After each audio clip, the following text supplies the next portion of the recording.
about this force that normally acts on objects that are moving on the inclined surfaces, not horizontal surfaces. Okay, so this force, it is special because when we are drawing free body diagrams of objects that are moving on the inclined surfaces, we don't include it because it's a component force. Even though we don't include it in our free body diagrams, but it does play a significant role on the motion of objects, particularly along the inclined surface. Okay, and again, we include it big time when we are performing calculations that have to do with Newton's second law and work energy theorem. Okay, so this force, it is defined by Fg parallel equals to mg sine of the included angle. Okay, so this is the angle of the inclined surface. And why are they calling it Fg parallel? They are calling it Fg parallel because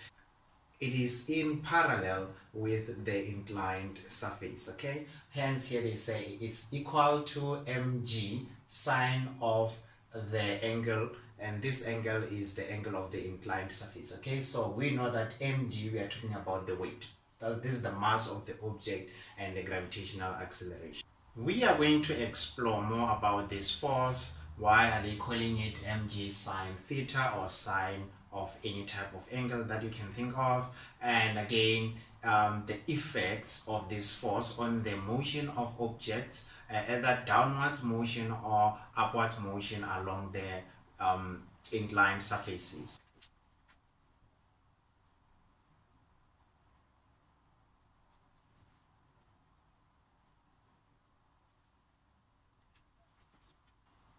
So you have this object, it was placed on point A, and it started to slide down this inclined surface to point B. Let's draw its free body diagram here on the same diagram.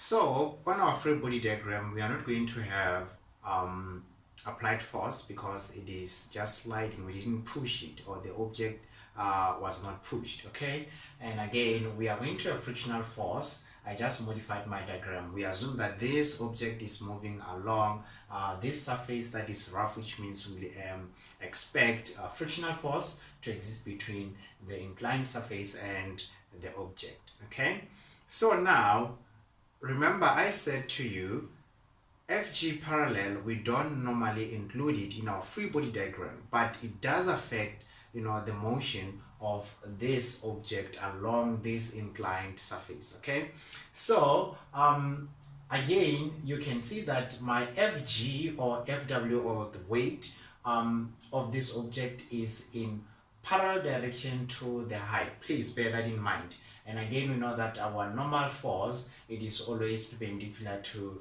the surface. Okay, so I'm going to include this Fg parallel here. You are not allowed to do that. I'm just doing this to show you how did they arrive to mg sine of this angle. So this theta is this angle of the inclined surface. Okay, so I'm just going to include it here on a free body diagram, but you don't have to, you must not include it on this diagram because it's a component force. Okay,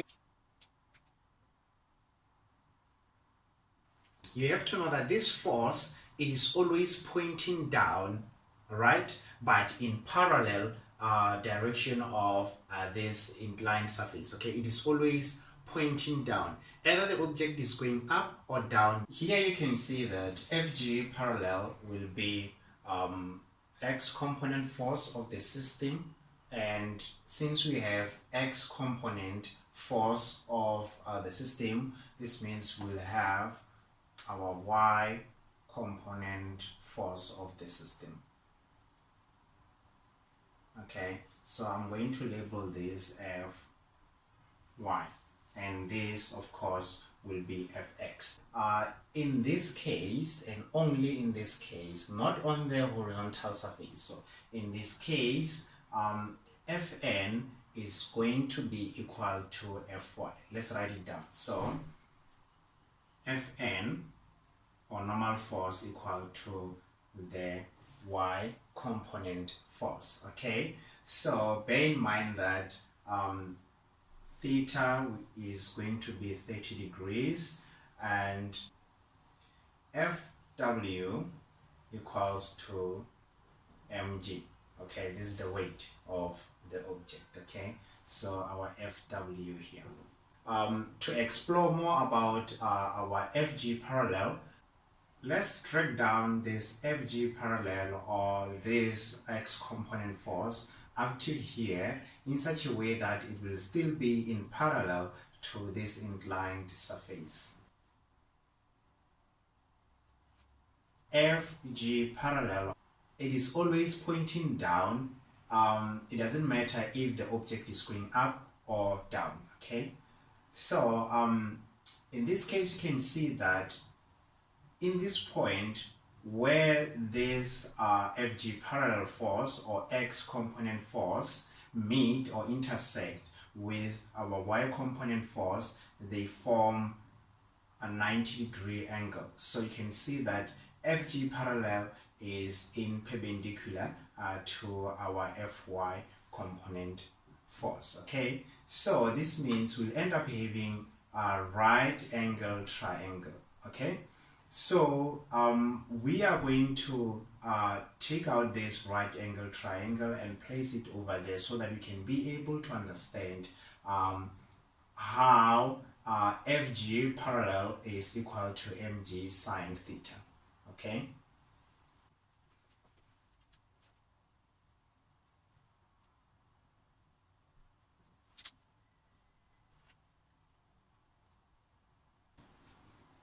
so here we can see that we have this beautiful triangle. We know that this is fx and this will be our fy and this will be our fw or fg, and bear in mind that we said fw equals to mg. Okay, so we can say this is equal to mg. Okay, now you can see that here this angle is 90 degrees. Okay, and in order for us to get this angle here, we are going to say 90 minus 30, then we get 60 degrees. So this angle is 60 degrees.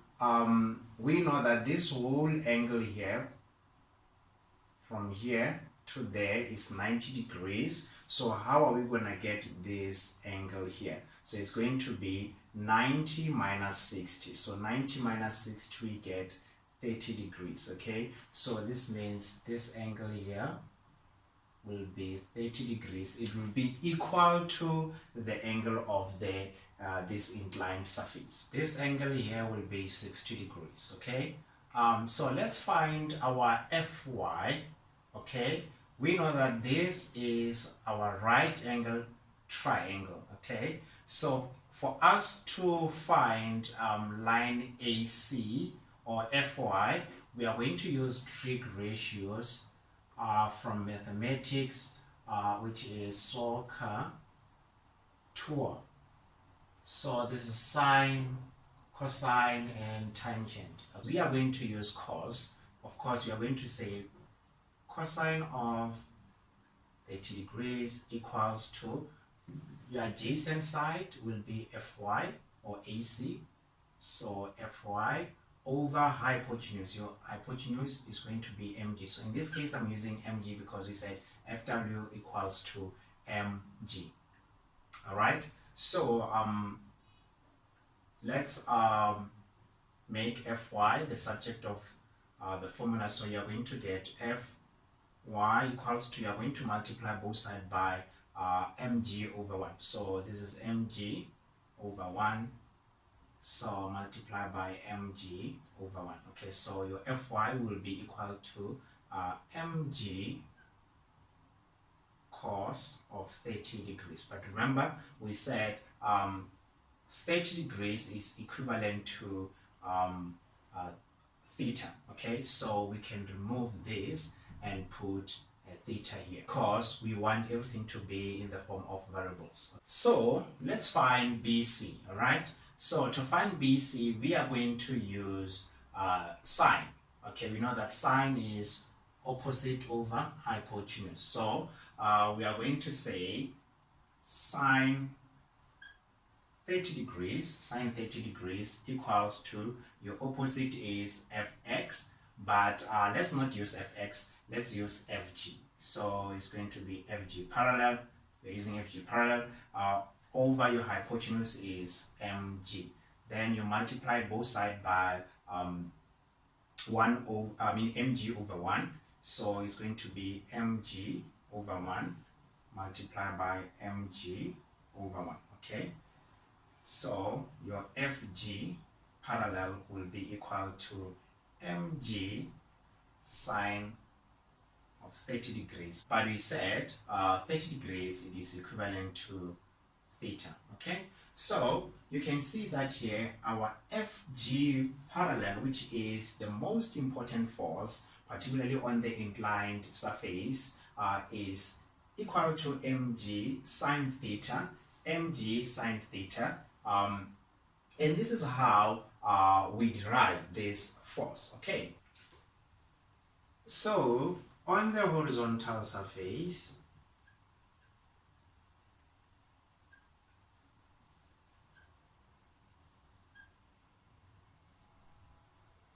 okay, we know that Fn equals to Fw, which is Fg, okay? So we can say Fn equals to mg, okay? But on the inclined surface,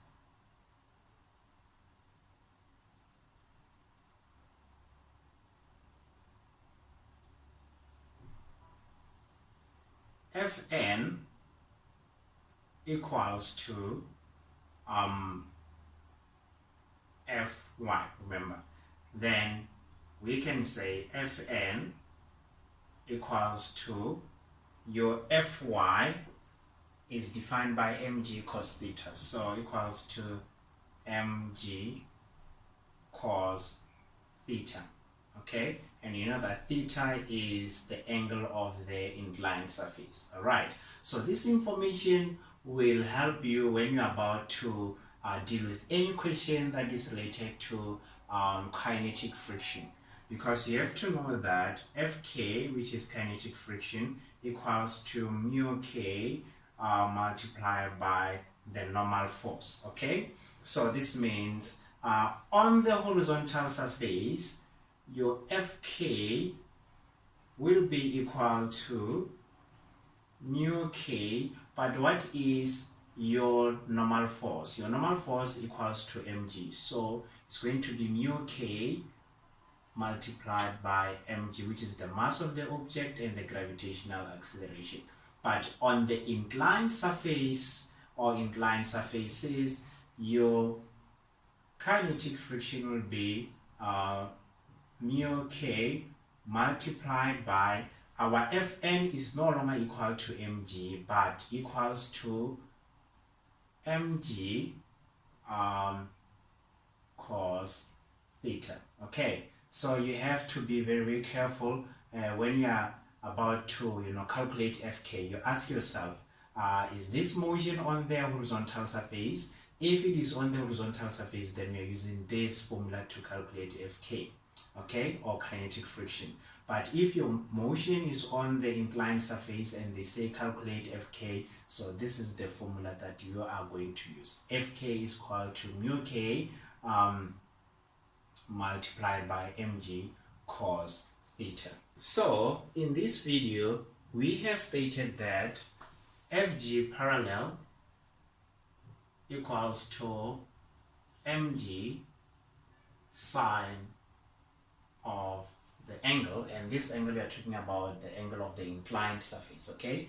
And we have explored how Fg parallel is equal to mg sine theta, and then we said Fg parallel is the x component force, the component force, and we don't include it when we are drawing free body diagrams, but when we are performing calculations we include this force because it is very important. It plays a role on the motion of the object, and this force, after so far, it exists only on the motion of an object along the inclined surface. Okay.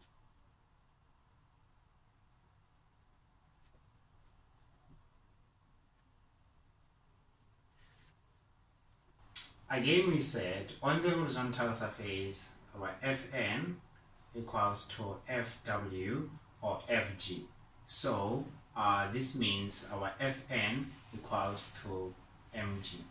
Okay, and then we know that on the inclined surface our Fn equals to mg cos theta. Okay, on horizontal surface we know that Fk will be defined by mu k multiplied by normal force, of which is going to be mu k multiplied by mg, because our Fn equals to mg. And then here we know that our Fk on the inclined surface, our Fk will be mu k multiplied by the normal force, but we know that on our inclined surface our normal force will be equal to mg cos theta. Okay, and we can say Fg parallel is not applicable, doesn't exist. Okay, but here we have Fg parallel, which is our our x component force, and we don't include it in our free body diagrams, which is equal to mg sine theta. Okay, we can go further and say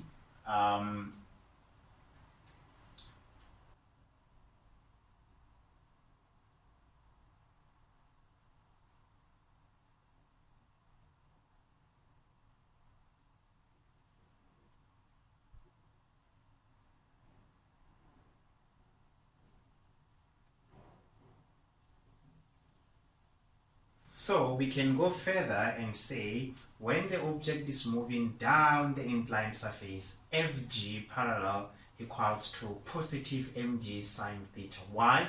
Because Fg parallel is always pointing down, so the motion of the object is in the same direction as our Fg parallel. So this means Fg parallel is actually helping the object to go down. Okay, that's why it is positive, and this means it will do positive work on the object. Okay, so and again we can say when the object is moving up the inclined surface, Fg parallel now becomes negative, because now you can see that Fg parallel is pointing downwards, or always pointing downwards. Now the object is moving upwards, so you can see that Fg parallel now is in opposite direction, or it is acting in opposite direction with the motion of the object. So that's why now it's going to be negative, so it is against the motion of the object. Okay, hence it will do negative work on the object.